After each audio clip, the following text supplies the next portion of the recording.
Hi, my name is Michal. I'm an alcoholic. It works at all? I haven't had a drink today. And my sobriety, it starts and it ends with this. That's the simplest and the most important thing that I do every day. I just don't drink. And when I got this phone call today to speak, I felt that you could make me more happy. Thank you for thinking about me and for calling me. This group feels so important to me, beyond what I understand. And it's not the number of people, obviously. Today we're very small, and it feels so important. And you know, guys, that I'm going to El Paso this weekend, and the other day, a couple of days ago, I was like meditating, praying and meditating, and I've been preparing myself for a while to this leaving because I've been knowing that I'm leaving this boyfriend, and when and there are many things that I'm letting go of. I love Dallas, and I have a garden at the backyard that I've grown, and I have to let go of it, and I have a new car that was bought especially for me that I have to let go of, and I have a new job that this week I had to let go of, and which is very cool. But when and these things were hard to let go of, but were okay. And when this other morning I was praying and I was thinking about you, I started crying. It just hurts. I don't want to try to analyze. It just hurts me. And you've become so important to me in such a short time.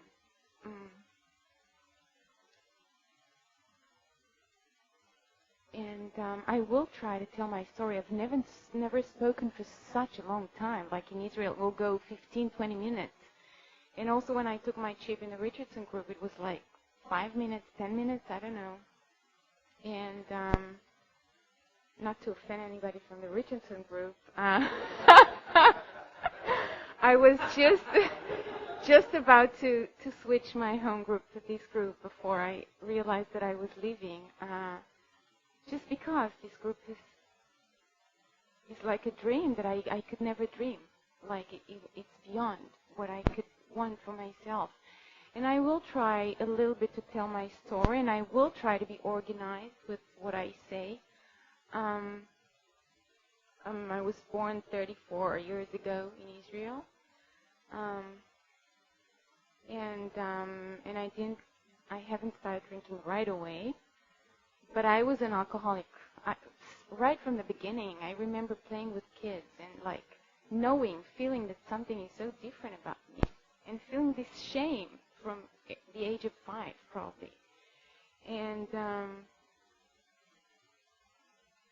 also another thing about this group, remember we went softball practicing, and I was a chubby kid, and I was like, I have an eating disorder, not just alcoholism, and I was a chubby kid, and when we went softball practicing, I was like,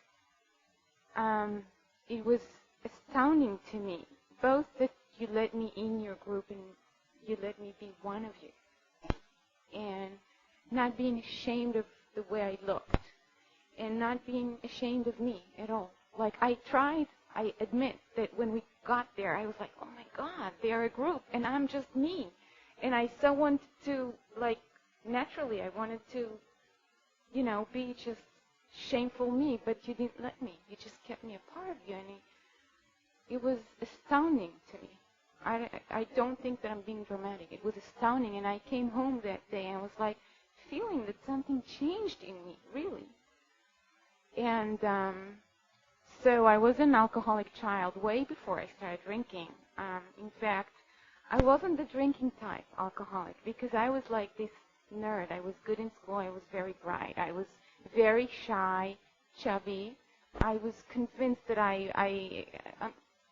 to this day I was convinced that I was ugly. So I was very like, and then when I had my first boyfriend, it was like the first time that I thought that maybe I could not belong really, but at least pretend that I'm like other humans. And and I think I started drinking in my army service, which is very difficult. You know, it's hard to be a soldier and to be drinking. And I didn't do much of it, but in occasions, in parties, to the point that I wasn't drinking a lot, but I was drinking enough to right away see that, oh, something is, it's like this thing that you go and it doesn't, like this, how would I say, you would know, like a thing without an end, like that I can go and go and go and it will not end, and I knew that something was not okay. I just knew. But I kept doing my thing. And also one thing that I want to say, I grew up in a very bad family. Like, you know, some people, they come to AA and they say that they had a good family and it's just them and their alcoholism. And for me, I grew up in a bad family. Like, my father was very violent, and most of the years of my growing up I don't remember, just because, you know, I guess because of the trauma, I can't get there yet. And so when I first came to AA and people like were saying this thing about their alcoholism, I was so always used to think that I was drinking because of what was going on in my childhood, that I was like convinced that people were in denial when they were saying that their family was okay, because I was sure that that was the thing.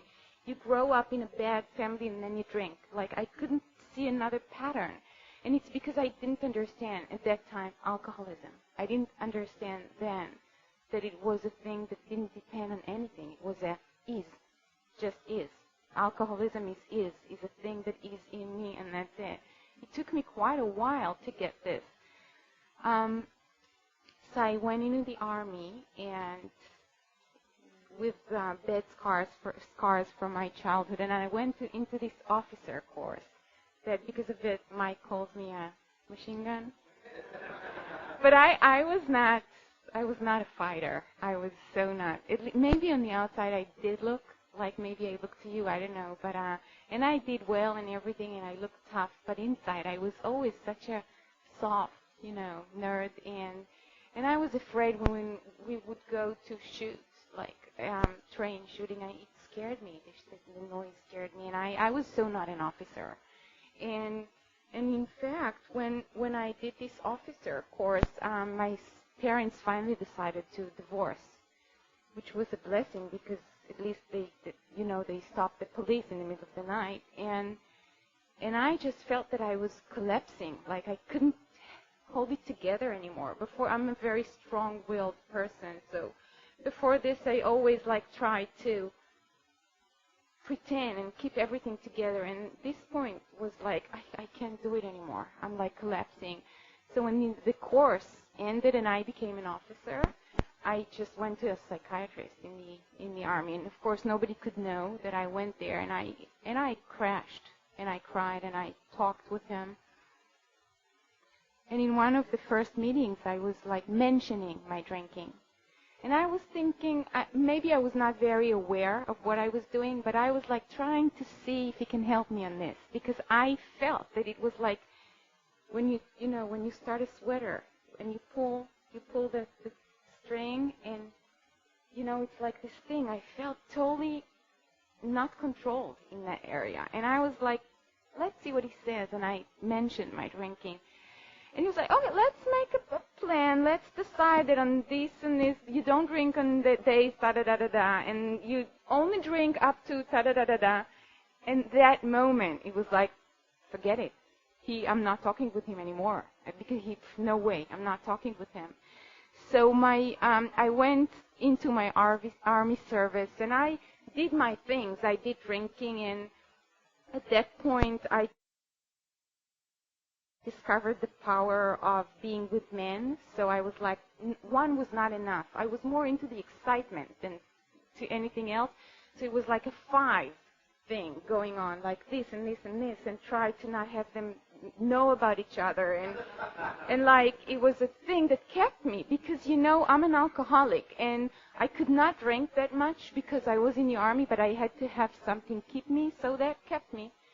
And also I started smoking cigarettes, and like within, I think, a couple of months I was up to 2 packs a day. Like I'm so heavy in my using. And the thing was that at this point I felt, maybe I was not very conscious, but I felt that my life was so messed up. Nothing made sense to me. I didn't know where I was going, what I wanted. Why, like, what is it, this thing? Everything felt so mixed up, and I just was trying to remain on top of the water, and it's just nothing made sense, and it was so difficult. It became more and more difficult from one day to another. And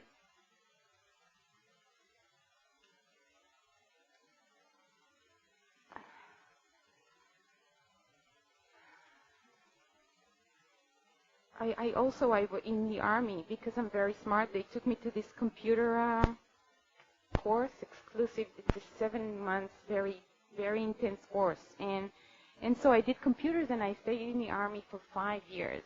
And imagine, like, for an alcoholic, being in this very strict place that I couldn't really drink. I couldn't, not as much as I wanted. I couldn't at all have the life that I would want to have as an alcoholic. I didn't have the ease of alcohol at this point, and I knew I couldn't because I was very controlling. But anyways, towards the end of my army service, my childhood friend she was studying in Jerusalem. She wrote me a letter. I was going to say email. No, letter, making amends to me, obviously. She found AA, and she made amends to me about something. And she told me she found this program, da-da-da-da-da, and she mostly focused on the inner insight that it brought her, how she now has a way of life. And I was like, oh, I'm going to go to Jerusalem because I have to have this. Like I knew she connected it with her drinking, and I thought it was one place in the universe, and I was going to go to Jerusalem. And then I discovered, back then I was living in Tel Aviv, and I discovered that there were groups actually all over, and I started going to AA. And was very excited. Okay, no. First I was very overwhelmed by the thing. Like you would go in a circle and hold hands and say a prayer and talk about God, and all these things seemed very bizarre to me. But from the very first meeting, I knew that I found my place. And I maybe haven't admitted it, but I knew that, hey, they say God and everything, which meant nothing to me, but I heard something. And I was like, yes, I'm going to stick to this place, which was overwhelming. I was only 22, and I was not mature. Now I'm 34, and I'm not very mature to my age. And back then I was like very not mature.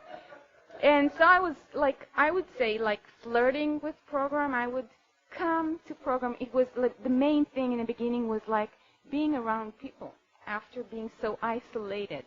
And by isolated, I don't mean that I wasn't around people. I was around people. And I was pretending to be a part of, but I never was a part of, because I was so like feeling other and just other. And this place, everybody talked somehow my language. It was me. And so it was the first time that I felt that I was really a part of people. And I flirted with it. I loved it. And I just made friends, and I loved it. And I came, and I drank, and I came, and I decided not, and I took a sponsor, and I didn't drink for 3 weeks, and I drank, and I came to meetings, and I just did my thing. And then something terrible happened to me. I finished the army, and I was going to start school. I was going to study psychology, I think. And then and I had like this chunk of, I think, 5 months before school started, and I just went to a lot of meetings, and I told myself that I was into recovery. It didn't bother me that I was still drinking, but I went to meetings and I was working the steps. That's the craziness. I was writing a fourth step and I was drinking. And and the thing is that it didn't bother me. I thought that I was really contributing to my recovery, not sobriety, recovery. Anyways, my sponsor, it was July 22nd, this very successful young person, her name was Michal too, she committed suicide. She shot herself. Like, she didn't just, like signal to the world, hey, I'm desperate. She took pills and shot herself. She really wanted to die, and that was, oh my God, that was so bad.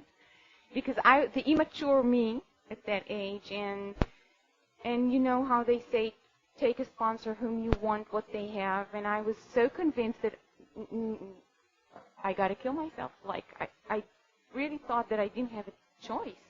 And I was like so childish, and I didn't know what to do with it. So for a couple of weeks I was alone in my bedroom in the dark and having all these crazy thoughts. And then, like a very good alcoholic, my friend from the army, he was then studying in New York, and he came for vacation. It was the summer, so he came for vacation for like 2 weeks. And I was like him. I marked him, and he became my boyfriend within like 2 days, I think. And then, and then I went with him to New York because I couldn't stay in Israel, because I just didn't know what to do with myself. And at that point, now maybe also, but then for sure, I was going to these meetings with these alcoholics, and my parents were like, okay, let her do her thing. But when this sponsor committed suicide and they saw what it did to me, they were like, oh my God, that's not a joke anymore. Like, hey, maybe it's not the right thing for you to do. And I didn't know what to do. So I just made it geographic. I moved to New York, started going to school there instead of in Israel, went to meetings there, kept drinking, of course, and I don't know, like, I guess that it takes what it takes, but I kept drinking, and somehow it was like, it bothered me, but it didn't not make sense to me. And so, and I remember even I'm a very organized person. Like, I always remember everything. Like, my mind is like a computer, and I always have everything with me. And on one of my drunks, somebody stole my wallet from me, and it had everything, like my passport, I had a diplomatic visa because I was working for the consulate, like everything, checks, and somebody used them.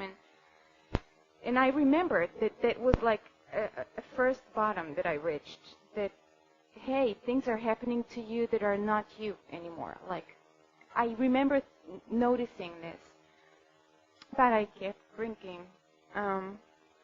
kept going to meetings, and then, thank God, I was maybe honest enough to realize that something was not making sense, like going to meetings and hearing people say, I'm sober today, I'm grateful, and me not being sober. It stopped making sense to me at one point, and I just, stopped going to meetings because I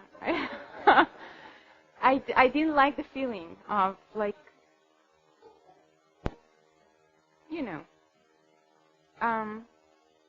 and then I went on a 6 months kind of binge. Again, it wasn't like my drinking mostly was I tried to control it because I was working in the Israeli consulate, and I was paying salaries. I was the accountant, believe it or not. I was paying salaries to the ambassador and everybody, and I couldn't be really off. And I had this thing in my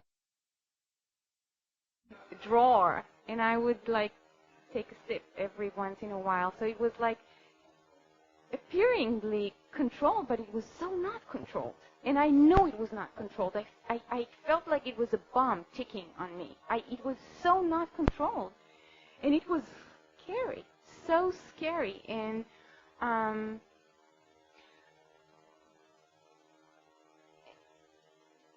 much time do I have? Oh, okay. So, and I was going to school full time, and I was working full time, and I was like having this crazy life, living with this boyfriend, trying to hide from him my drinking. I don't know what he knew, like how numb a person can be not knowing that something was not okay with me, or maybe he knew, I don't know. It was New York, I remember it was a bad winter, and New York was like, there were days you wouldn't want to go out because of the snow, and I did go out, and I did my thing out, and I came back, and did he smell? I don't know. Anyways,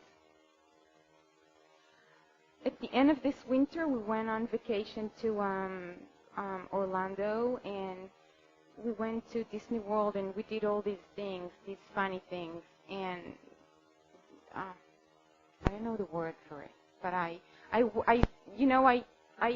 I'm not wasn't a playful person. Like, I wasn't a very happy person who goes and does stuff like children, but I did that with him, and I had stuff in my bag because I needed it. And when we came back from that vacation, I was like, I can't take it anymore. I remember, like, I remember a picture in the elevator in our building. I was like bumping myself to the walls of the elevator because I couldn't take it anymore. And if you ask me what it is that I couldn't take, I don't know to tell you. Was it the self-hatred? Was it something? Was like either I'm shooting myself, or I'm stopping. I can't drink anymore. And not right away. A week later, like it took me a week to get ready, and a week later I went into an AA meeting, and I stopped drinking right away. And you know, that was February 2nd, 1994. But my sobriety date is July 23rd, 1995. And for this year, I was not drinking. I was very determined I'll show the world I'm not drinking. And of course I was not working the steps. I did take a sponsor, whom, you know, looking back, I'm thinking I couldn't know that then, but it's like you can tell by the sponsor a person chooses how serious they are. I took a sponsor not with very much time, and I would call her almost every day, and most days she would not be there at our time. It didn't bother me at all. And at one point I stopped calling her, and I didn't go to meetings at all, maybe once a week, which now I never go to less than 3, most of the time 4 or 5 or even more. I didn't go to meetings because the people in the rooms seemed to me very depressed, and they somehow reminded me of my sponsor, my dad's sponsor, and I was like, yeah, guys, I have this allergy with alcohol, so I'm not drinking, but I am not going to be a part of you, because I don't need, again, this thing when I'm opening myself to a person, I'm trusting them, and they're shooting them. No way. So I'm not drinking, okay? I'm not drinking. And this is so, like, profound to me today. This year and a half of not drinking but not being sober, being a dry drunk, is so profound to me today, because this is really the basis of my sobriety. Because in this exact year, I learned what alcoholism is. It's not about my drinking. It's not, because I stopped drinking, and ever since that February 2nd, 94, I never wanted to drink again. Really, I was like, okay, I'm not dealing with alcohol anymore. But alcoholism is not about this. Why? Because that year, I became very, happy, proud person. I was so full of myself. And they tracked me in school to this very exclusive program to go to Harvard, to law school. And I was so, yes, so like convinced that I have it now. And somehow, I don't know what happened.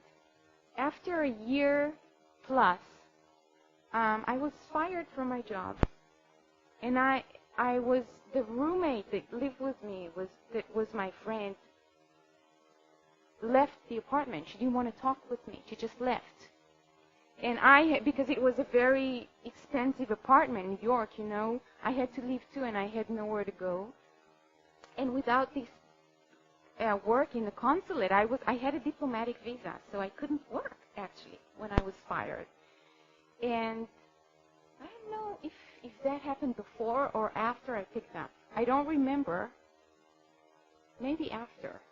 I one morning found myself drinking, going down. I didn't have it at home. I went down and one Saturday morning, wasn't planning to do it, wasn't thinking about it a minute before. It just happened to me.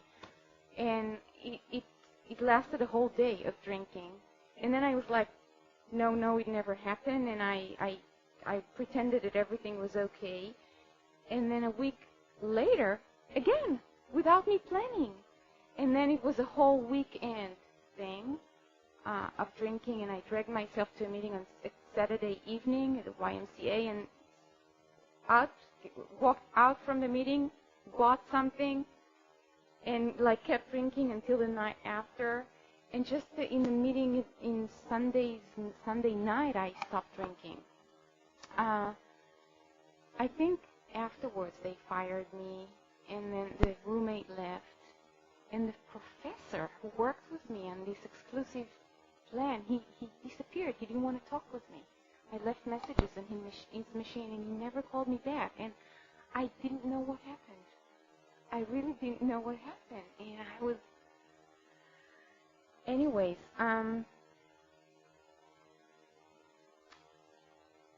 it took me a while. First, of course, I didn't want to tell anybody that I was not having a year and a half of sobriety. And I started going a little bit to meetings, but I kept my year and a half, okay? And it took me a while, and they even let me speak. Like in New York, it's kind of different. Like a speaker meeting is, you lead a meeting, you talk 20 minutes. And anyways, it took me a while to take a sponsor, Linda, my first great sponsor, and to start going to meetings. And I remember asking her, I think I mentioned it in this group. I told her, Lynn, and slowly I opened to her because I had so many issues, right? I didn't have a job. Everything was not okay with me. So I started opening to her. And she would help me. Like, she would spend so much time with me every night on the phone on our time. And we had a 10 o'clock call, and, you know, it became so important to me that even if I was walking in the middle of the street, I would stop at a payphone and call her. I wouldn't miss our time. And I started going to meetings and sharing in meetings. And one time I told her, Linda, but I hear them say 90 meetings in 90 days, but I don't need that, right? No, before this, okay. Before this was the point that I somehow felt that I needed to maybe tell her that I was not clean for a year and a half. And I was shivering, my ego. Oh, let me tell you, my ego is so bad. And I just made a decision, and that July 23rd, after the meeting, I talked with her, and I was like, listen, I had a slip. And that day was my first day, the day that I admitted to her. And the day after, when I had to go to a meeting, and they asked people counting days, and I was like, day one, I was shivering, really. Anyways, and then, like, people were saying 90 meetings in 90 days, and I was like, no, not me, right? Because I've been around, yes, I know the deal. And Linda said, you know what, Michal, maybe you want to go to as many meetings as you can. Because obviously she could tell I was so messed up. I couldn't. I thought I knew it. And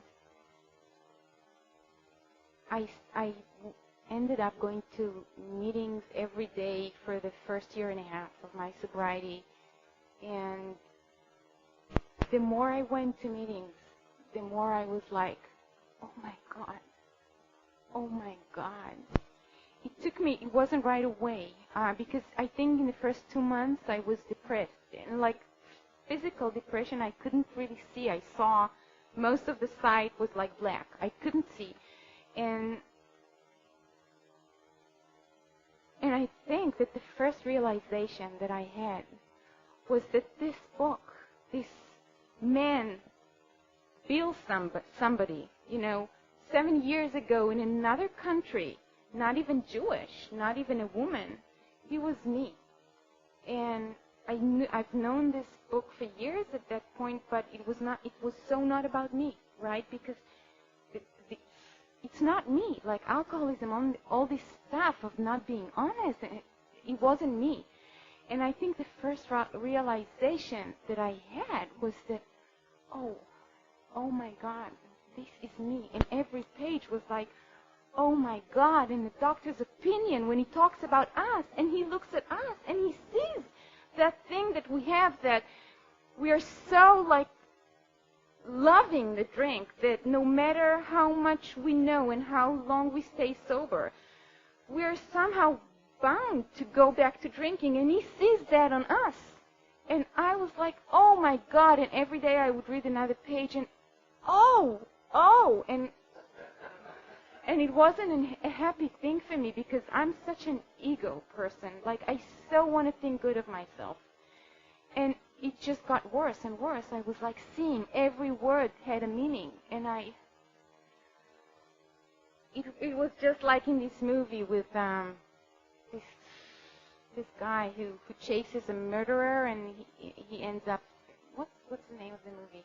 Ends up discovering that he's the one that he's chasing, that he's the murderer. Angel's Heart. So that was the beginning of my sobriety, and I was very depressed, and I really wanted to die. Not in the sense of shooting myself, but in the sense that it was unbearable. Like, the thoughts were so unbearable. And I went to a meeting every day and made phone calls like crazy, like 10. They say 3. In my group, they said 3. I made like 10, 20. And called my sponsor every day. And after a month and a half, I went to Israel for a visit. And 2 things I remember from that.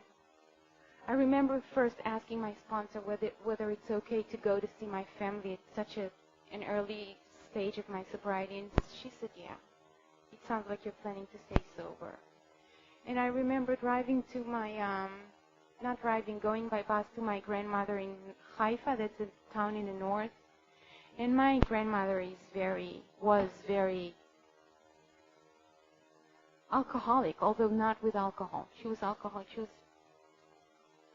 Anyway, so I went to a meeting there, and I remember the old-timer of the group, somebody with 20-something years. He drove me back to the bus station, and I remember sitting with him in the car that night, and I was so scared because I was not sure that I was going to make it. You know how we're reading how it works, that some people are not honest enough to make it, and I knew myself in that year and a half. And I was not sure that because after that year and a half, I knew that an alcoholic, the thing is that when you go off track, the danger is not that you're off track, is that you don't know that you go off. You don't know, that's the thing. And if you're not with other people, there is no way for you to know, no matter how smart you are, and I'm smart. It doesn't matter. It doesn't help you. And I was not sure that I was going to make it. And I remember that night sitting with him in the car, and I was like looking at him like this, and he was like, Michal, you're going to be okay. And I remember looking at him and saying, really? And I so hoped that he knew what he was saying, and I knew that, who knows. And that night I went back to my grandmother, and I was so afraid, just because, at a certain, I think after 2 months, my depression changed into anxiety, and I had all these thoughts that were like I couldn't handle my thinking, and I would go with Clancy's tapes all the time, because I couldn't stand myself, so I had tapes on my ears all the time. So I went to bed at her place, my grandmother. She set me a bed on the porch, and it looks to the Mediterranean, and to see the lights of the city, and I was so afraid I couldn't breathe.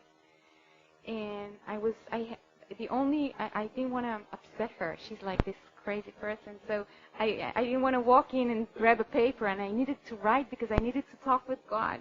And I only had my 12 and 12 with me, so I wrote at the end of the 12th step, I wrote, and I have it until today. I was so afraid. God help me, God help me. And I came back to New York, and after 90 days, I started doing the steps. And I need to say to you that because I was so anxious at this point, I couldn't talk, so I would go to work. Oh, they found me a new work. God found me a new work at another diplomatic place, and doing computers, which is my occupation actually. And I would go to work, go to a meeting, and go home. I couldn't talk to regular people, to sit people from I just couldn't. I just felt so like that I have no idea what's going on out there, and I so don't fit that. And I started working the steps, and that was another bad winter in New York, and I just was alone in my apartment. And the thing that happened to me in my sobriety that also is very important to me is that I started writing. I never wrote before, and my novel is now publishing in Israel, and that is something that happened to me in sobriety. And for me, like, sobriety has almost like opened me to the person that I maybe was meant to be, but never was. Like, I was this withdrawn person. I didn't know who I was. And so that happened at the third step, that I started writing, and right away, even my first story was published. It was like my writing has already, like, I was successful right from the beginning. And at the 10th step, around the 9th, 10th step, I started having a spiritual awakening, just like they promised. And for me, it was like, I'm not a very spiritual, spooky person in my spirituality. Spirituality is when I start hearing, because praying for me is talking, and when I actually hear something else, is for me, I hear God in my meditations, and I start hearing things, and there came a voice that told me, go back to Israel, go back to Israel. And I so didn't want to go, because I had a great job there. Like, it paid really well. And I was writing, and like, I was friends with the ambassador, and who was a writer too. And I was like having this life in New York, actually. Also, I want to say that I knew when I got sober that no way I'm going to probably ever get married and have children, because I was so distorted. I could see how distorted I was after years of alcoholism, and I was like, no, it's not going to be cured. But I was having a life in spite of this, and I was like, okay, I have AA, I have people in AA. If I ever want, I'll adopt a child. And this voice started to go to Israel, and I was like, what Israel? Like, my crazy family, and I have nothing there. Like, why go back? And it's just go back. And after 2 months, I went back to Israel. And it was a crash. Like, I couldn't adjust to the country, and I would drive to meetings in Jerusalem every night, which is the other side of the country. But my dad, I lived with him for a while because I couldn't work. It was too hard to adjust to the country. Somehow he sensed that it was important that he comes back on time and gives me the car so that I get to an AA meeting. He somehow got that, and I would drive there like 5-6 times a week, like. And then I started having sponsors, and he somehow felt that it was important, and that, to receive all these calls. I don't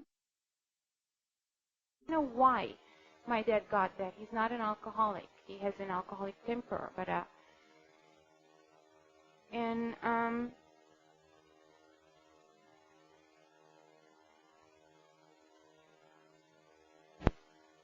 I'll make it brief. What happened to me in Israel, I was there for 6.5 years now.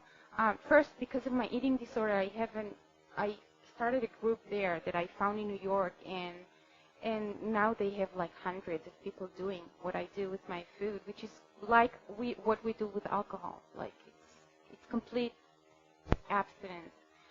And I almost became a little guru, which is good that I'm out of Israel in that sense, and I'm serious. But I every year I would go through the steps. Mostly I would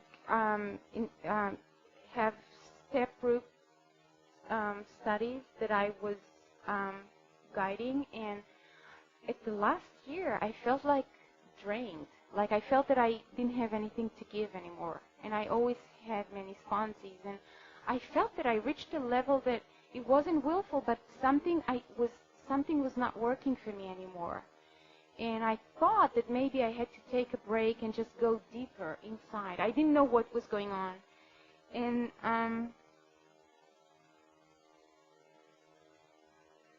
then one night at an AA meeting, I met Adam, my boyfriend, who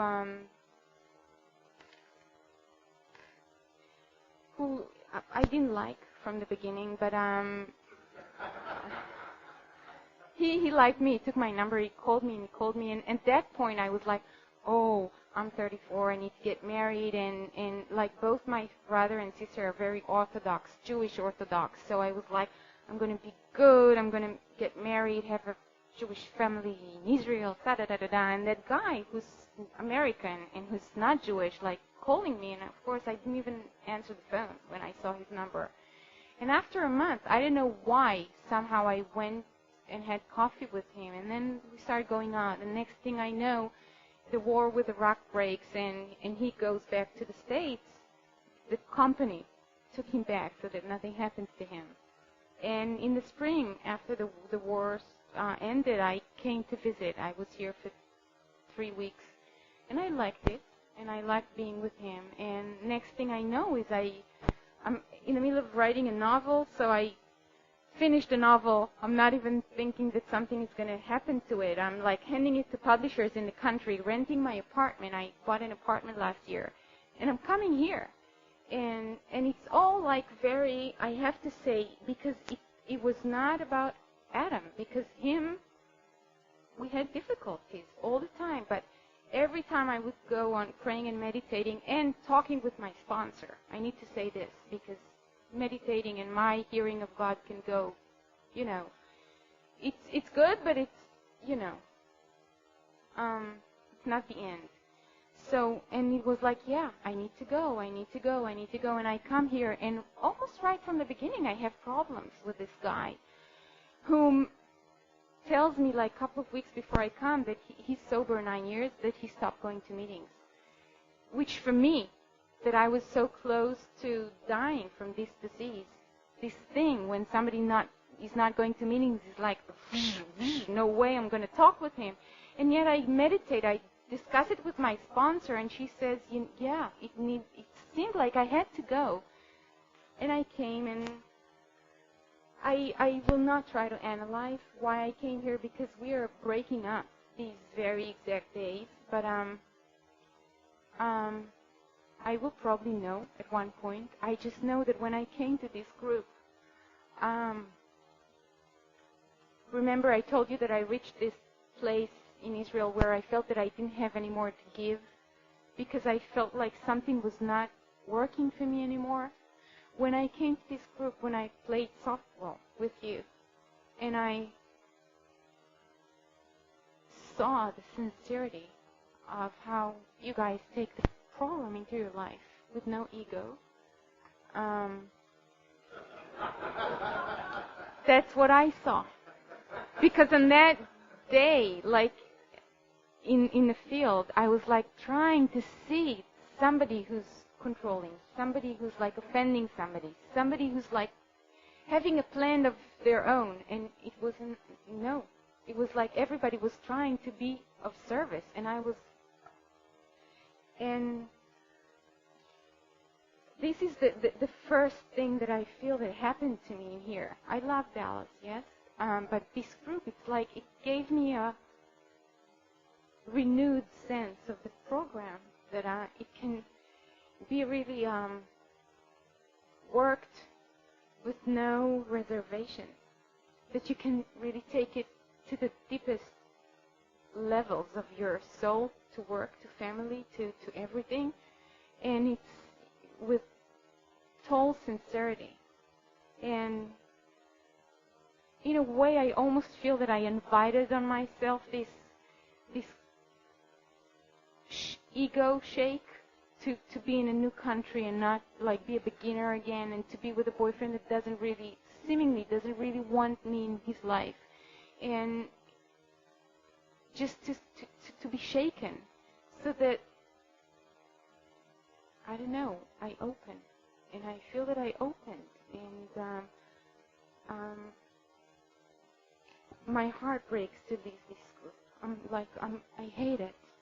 I'm in peace with the rest and I did find a good group in El Paso, because I went last weekend and I was like calling mine, give me people in El Paso, and I ended up checking many meetings there until I found one that is good. It has good sobriety, and I knew that if there is no good group there, I cannot go there, and I found a group there. But it's like I feel that it's not fair. Like, I don't want to give this up, but it's still, in the same time, it feels like that's the next right thing to do. And it's like, even I make friends there, and she handed my resume there, and I got a call yesterday. I have already a job interview on Tuesday. So it's like I'm going because I probably need to go, and I don't know. I wish I was a smarter alcoholic to make sense of, because I feel that I'm in the middle of something which I can't yet make sense of. I don't have the picture. But I feel that my heart is so open, and I'm so trusting this program, and I don't want to be anywhere else except for this program. And thank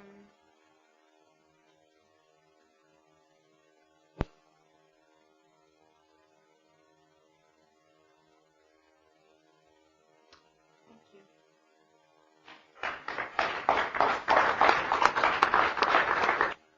We also celebrate annual AA birthdays each Friday night, or at each Friday night meeting, soon to be Thursday night. And tonight, Steve will be celebrating 2 years of continuous sobriety, and Mike will be giving Steve his chip. Happy birthday to you. Happy birthday to you. Happy birthday, dear Stein. Happy birthday to you.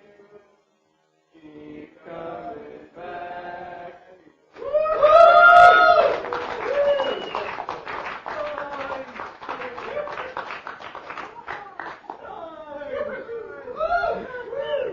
My name is Steve Dine, and I'm an alcoholic. Sobriety date August 24, 2001, and thank you so much. Man, there's no way that I could have done this on my own. I know coming into the program, my way did not work, and had to be constantly reminded of that. I'd really like to thank my sponsor for the actions he has given me to take, and of course the program of Alcoholics Anonymous, and thank God for the miracle of the program of AA. That's it. And let's start tonight off with Danny.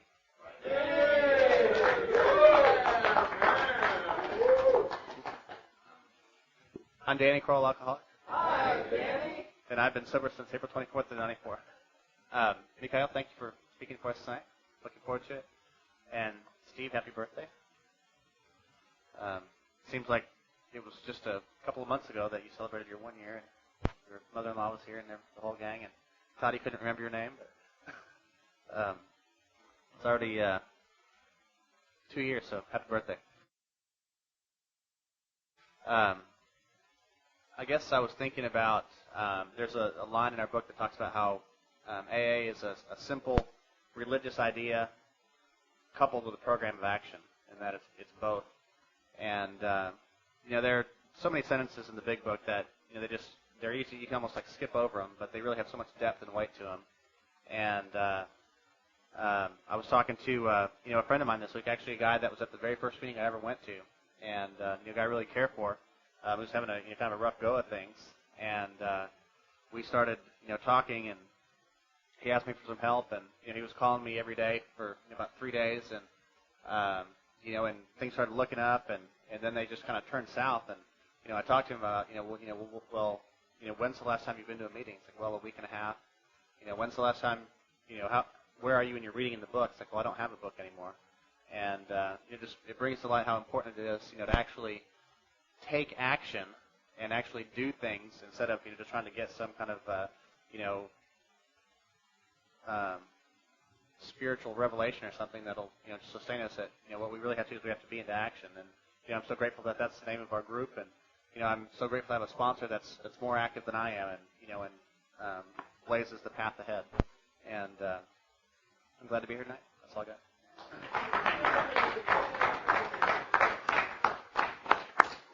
Chris Michal. I'm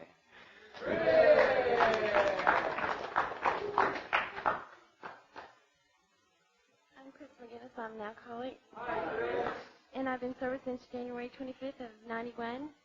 And it's good to be here tonight. Happy birthday, Steve. It's really neat that you've been sober 2 years now. It does seem like it was yesterday that he was just 1 year sober. Michal, looking forward to your talk. And I finally got done with the steps, and so I'll be back on Monday night. But I guess this is our last meeting tonight on a Friday night, and so I won't be around for a little while on Thursday nights. But it's good to be here tonight. I'm kind of blank tonight. It's been a very busy week. Just working with maybe going through some changes in the program, and but not making, I used to make changes on a whim and at the spur of the moment and didn't think things through. So I'm working with someone, and we're taking it slow and just thinking about, maybe making some changes in my program. So that's kind of where I'm at this week. Thanks. Glad to be here.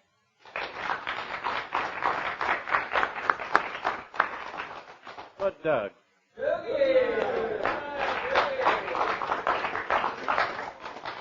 Thanks, Steve. My name's Doug Gibbs. I'm an alcoholic. Sober since December 27th of 99. Happy birthday, Stein. This is great. I forgot to call you on your birthday. I forgot to bring your card, and I wasn't going to forget you at the podium. So, happy birthday. One of these lessons I've learned this week, for me, it goes back to scrubbing crockpots in Mike's Alley, which was the first time in sobriety that I was out of my head for more than 5 seconds. And I remember the feeling. And for the past couple of weeks, I have noticed that the only relief from up here has been intensive work with other alcoholics. And we read that in the book all the time. And it came so true this week, as I noticed I'm working with these 3 guys, and each little 15, 20-minute block, it's like, wow. It hit me like an hour later that was an incredible amount of relief. And I need to know these things. And that's one of those things I think that we have to learn through our own experience, because I took a roll of film to Walmart, and it was 7 years old, and I got it back, and I just almost started bawling, because there were pictures of my daughter, and I mean, it's nice to see when she was young, but it was bothering me, and I couldn't figure it out until today. And it was because I blacked out that whole day.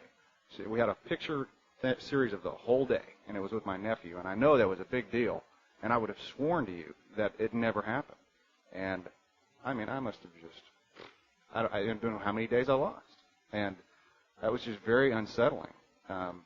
which is a good thing when you start to find yourself kind of getting comfortable to be quickly reminded of what alcohol does to people like us. So I'm glad to be here. It's kind of nostalgic. I wish we had this place packed on our last Friday night, but oh well, here we are. Thanks.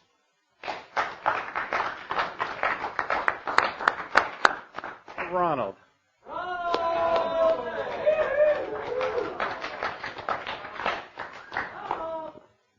Oh. I'm Ronald Cook. I'm alcoholic. And I've been sober since May 29, 2002. I got a little stronger since then. Happy birthday, Stein, and thank you for speaking for us tonight, Michal. I remember when I first met Steve, I asked him to be my sponsor, but he didn't have 2 years yet. But he met me to my sponsor. He's the reason why he was the chain that linked me and Todd together. You know, he relayed the message to Todd, and Todd became my sponsor. Thank you for that, Steve. You know, because I got a great sponsor, man. He stays on me, you know, even over the phone, you know, so you can imagine what he does in person. You know, I'm glad to be here. I don't know who that was Danny talking about being into action. Ever since I've been in this group, and I feel that since I've been in AA, this group hasn't done nothing but action. They're always doing something. Everybody here always doing something, you know, and that's what inspires me to just keep coming around, because I know if I come here, I'm not going to be the only one here. Somebody else going to be here too, you know, and if I need to call somebody, I mean, somebody going to pick up that phone. Nobody's never too busy, you know, and I mimic people, you know. I'm quick to mimic you. If you laugh a certain way for a year, I guarantee you I'll be laughing like you pretty soon, you know. But so it's just a matter of time before I start doing what you all are doing. This with me being in my year time. That's why I ask a lot of questions, because I want to know if I'm at the right place where I'm supposed to be, you know. And I ask, did you ever feel this way? Or, you know, I work with Baxter and Mike Rafakas, and I'm always asking them questions if they felt this way, or if they did this or did that, and they were like, you know, I did this or I did that. So I feel I'm right where I'm supposed to be, and God has things going the way it's supposed to go. You know, as long as I stay around and continue to give Him my will and continue to accept His will in my life, then I shouldn't have a problem with it. You know, but I just thank y'all for staying into action. As long as you all stay into action, I mean, it's either I'm going to get into action or I'm going to be out of action, and I don't like to be out of action. You know, I want to be involved in everything. So the most famous words, keep coming back. You know, that's all I can do, and stay involved. And happy anniversary.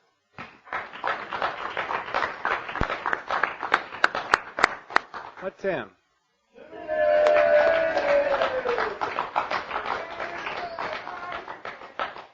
Steve, I'm Tim Moore. I'm alcoholic. Hi, Tim. Sober since June 14th, 1994, and I'm thankful for that. I'm looking forward to hearing your story. And happy birthday to Steve. And I made it a point not to move this week so that Steve would stay sober.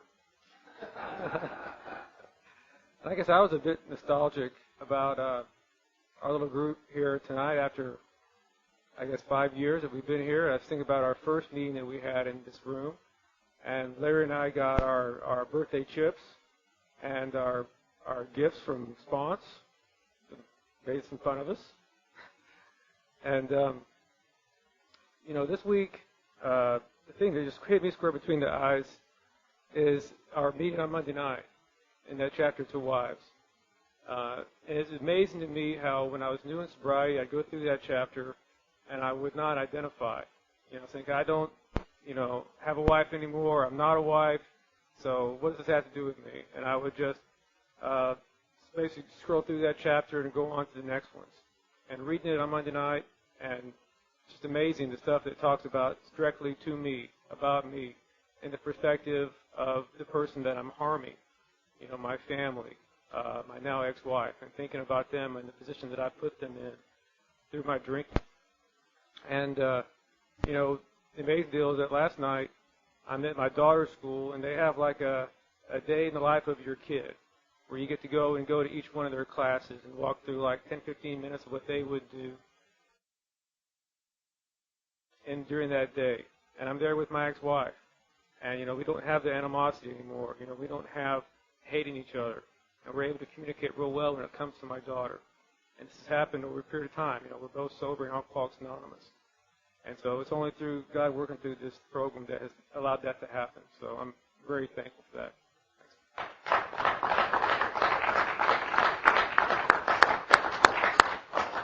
Larry.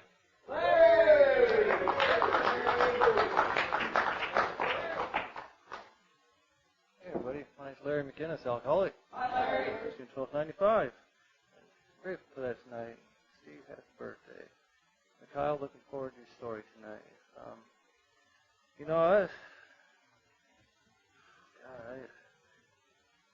I didn't know what day it was today, and all of a sudden, get home from where people are asking me all day, say, hey, can you stay late tonight? We got to get this done.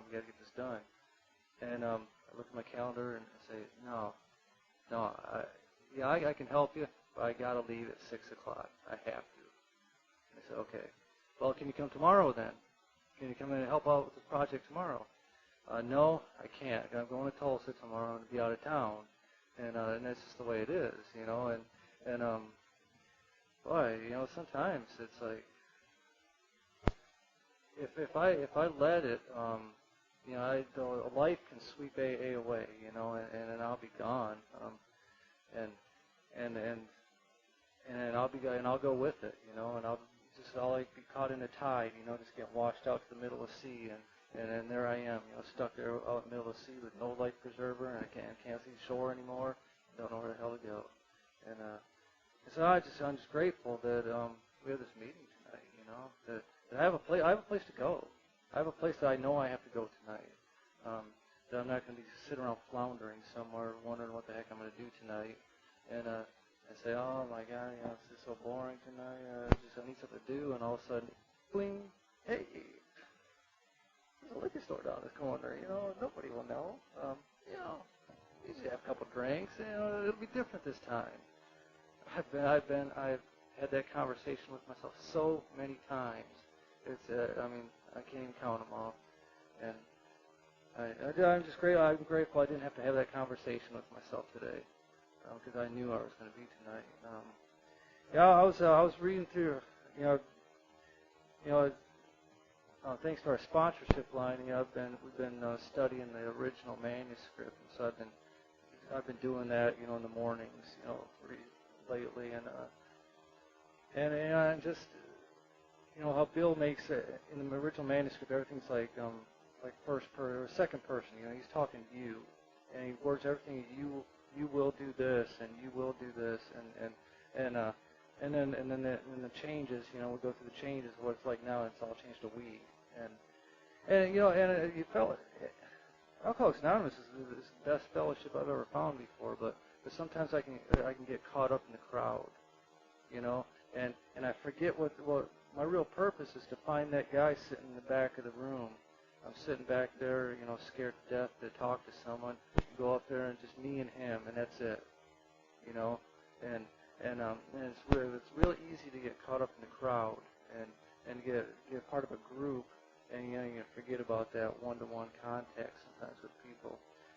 So I can't tell you how many times I've gone to groups before, and I could walk in the door and wearing a pair of blue jeans and a polo shirt, and these people don't know if I got 1 hour sobriety or 8 years sobriety. They don't know. And sometimes I'll go through the whole meeting, that one person will come talk to me the entire meeting, and I've had that, back when I was drinking, I've had those experiences where I couldn't get anyone to talk to me before and help me out, and so I am glad that I've been shown differently, basically. That I've been shown through example to do differently, and that if someone new comes in this room, you go up and talk to him, you welcome him, tell him you're glad he's here, and so just, as always, I'm always grateful for the examples I have here, and that I'm in a room full of them now, and I know where I'm going to be for the next hour, and I will remember it tomorrow. I'm grateful for that.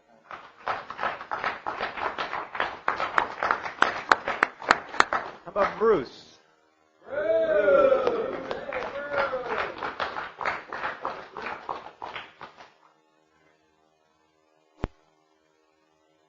Alcoholic.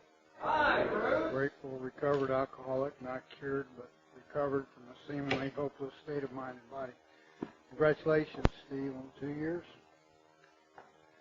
I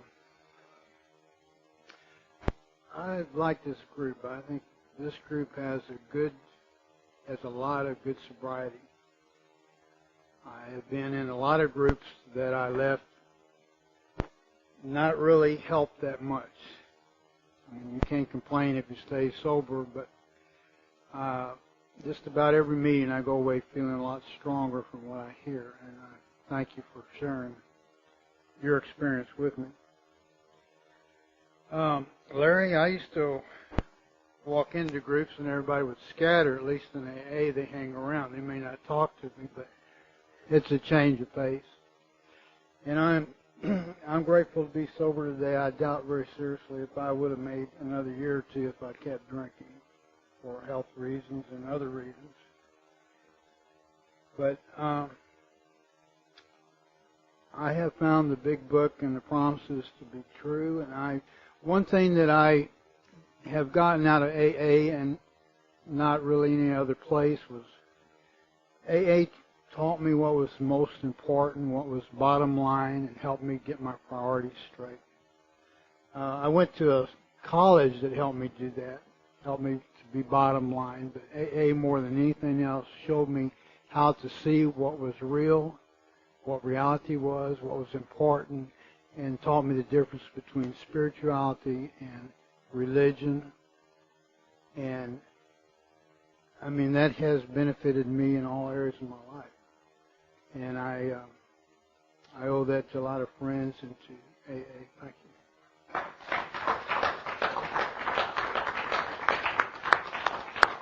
Mike.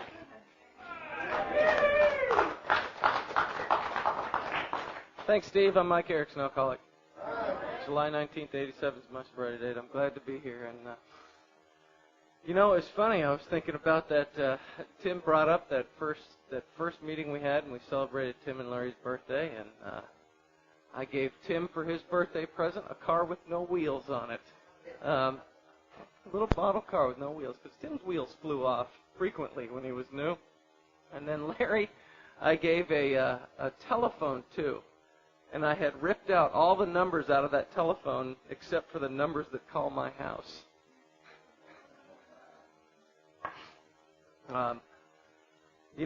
Happy birthday, Steve. And Michal, I'm looking forward to your talk tonight.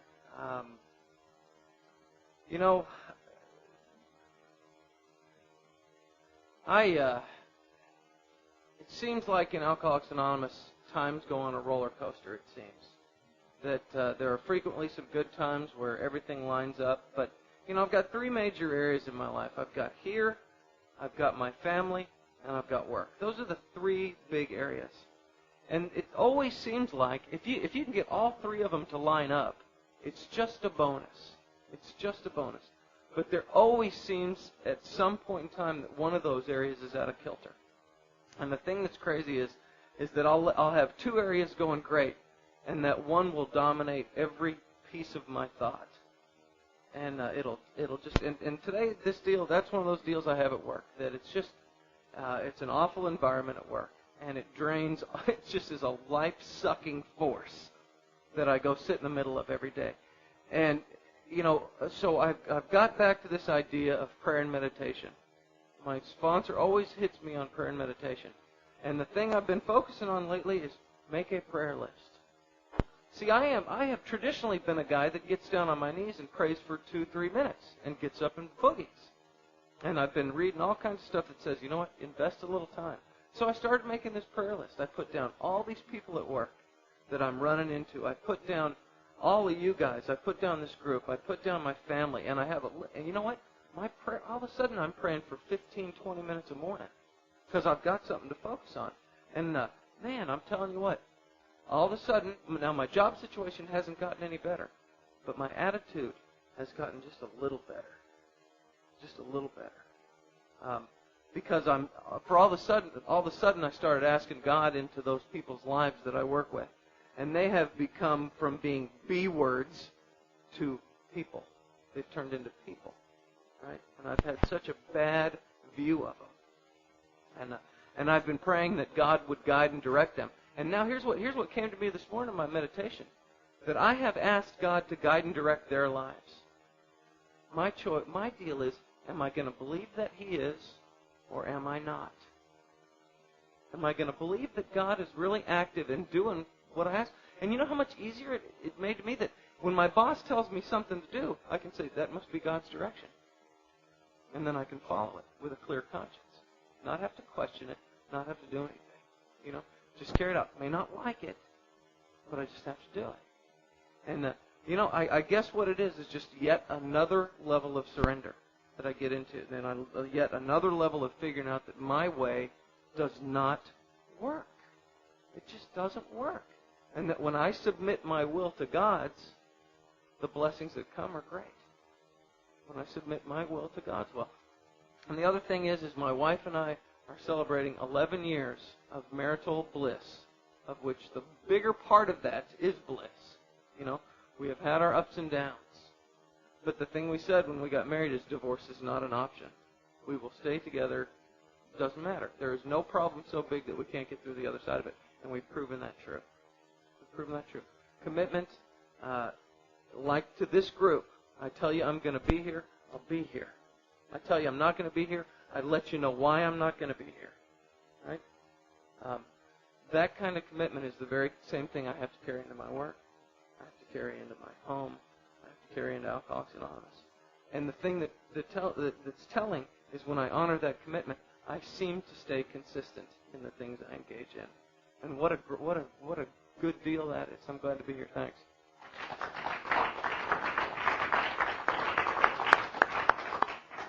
There is no smoking in the church, so if you smoke, please do so outside and use the butt cans provided. We will now take a 10-minute coffee break before our main speaker. We'll start again at 8:40.